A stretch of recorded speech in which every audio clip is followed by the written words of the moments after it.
Assalamualaikum everyone. How are you all? This is Yasir sir. आप सभी all of it are fine. उम्मीद करता हूँ कि आप बिल्कुल ठीक ठाक होंगे. So guys, welcome to another part. Welcome to another video of subject verb agreement part 2. आज हम फिर से सब्जेक्ट वर्ब एग्रीमेंट पार्ट 2 पढ़ने जा रहे हैं. जैसे कि हमने स्टार्टिंग में पहला लेक्चर था हमारा सब्जेक्ट वर्ब एग्रीमेंट का फर्स्ट, अब हम पढ़ने जा रहे हैं पार्ट 2. गाइस ये बहुत इंपॉर्टेंट टॉपिक है. ये वो टॉपिक है सब्जेक्ट वर्ब एग्रीमेंट. ये वो टॉपिक है जो आपके कॉम्पिटिटिव एग्जाम में आता है, जो आप टेस्ट देते हैं. एडवांस, ये जो मैं पढ़ा रहा हूँ एडवांस इंग्लिश लैंग्वेज पढ़ा रहा हूँ. जो कॉम्पिटिटिव जो एग्जामिनर होते हैं, जो टेस्ट लेते हैं, तो ये हमें कंफ्यूज करते हैं. तकरीबन आप कोई भी टेस्ट तकरीबन सब्जेक्ट वर्ब एग्रीमेंट देते. क्यों? क्योंकि ये थोड़ा सा ट्रिकी है, ये थोड़ा सा कंफ्यूज करता है. तो चलो देखते हैं कि आज हम क्या चीज पढ़ने जा रहे हैं सब्जेक्ट वर्ब एग्रीमेंट में. आप सबको पता है कि मैंने लिखा है कि कंपाउंड सब्जेक्ट विद एंड. हम एंड लगाकर एक कंपाउंड सब्जेक्ट मींस बनाते हैं. मींस जब कोई भी जैसे सब्जेक्ट नाम ए सब्जेक्ट टू मींस बीच में हम एंड लगाकर वो बन जाता है आपका कंपाउंड सब्जेक्ट. तो हमारा कॉन्सेप्ट ये होता है, तो कंपाउंड सब्जेक्ट जब भी आता है तो हम उसको प्लूरली यूज करते हैं लिए. बट मैं आपको उसके कुछ एक्सेप्शंस पढ़ा रहा हूं. कभी कभार ऐसे नहीं होता.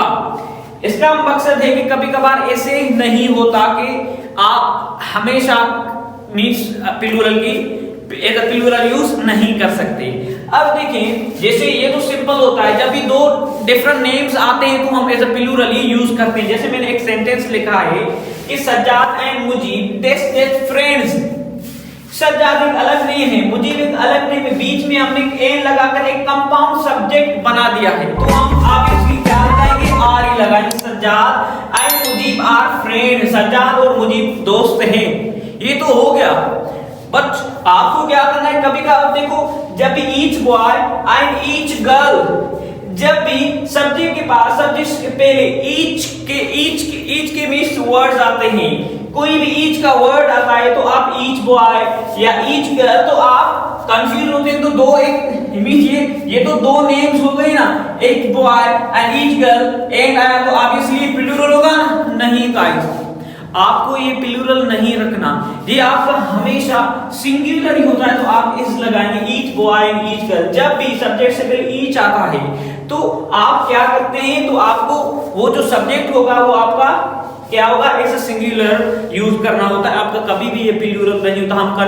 हम तो यूं आर लगा लेते हैं कि ईच बॉय और ईच गर्ल, ये दो सब्जेक्ट से नहीं. गाइस और इसका जो कांसेप्ट जो होता है वो एज अ सिंगुलर होता है. तो आपको क्या करना होता है, आपको हमेशा ईच बॉय एंड गर्ल, आप each boy and each girl कह सकते हैं. अगर आप ऐसे भी कह सकते each boy and girl, each boy and girl. आप यहाँ ईच नहीं लगाना चाहते, कोई इशू नहीं. सिर्फ अगर ईच स्टार्टिंग में आ रहा है, एक बार ही आ रहा है, तो बॉय एंड गर्ल, तो आप सिर्फ मींस ऐसे भी बना सकते हैं. Each boy and girl is brave. ये मींस बहादुर है.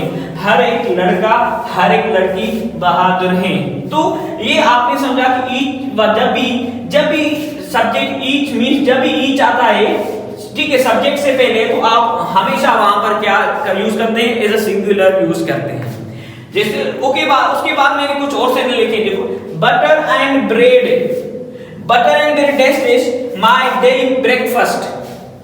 अब देखो, ये बटर एक अलग वर्ड है, ब्रेड एक अलग वर्ड है. आप समझ रहे हो, जाहिर है आर ही लगेगा ना, दो वर्ड्स ये नहीं कर.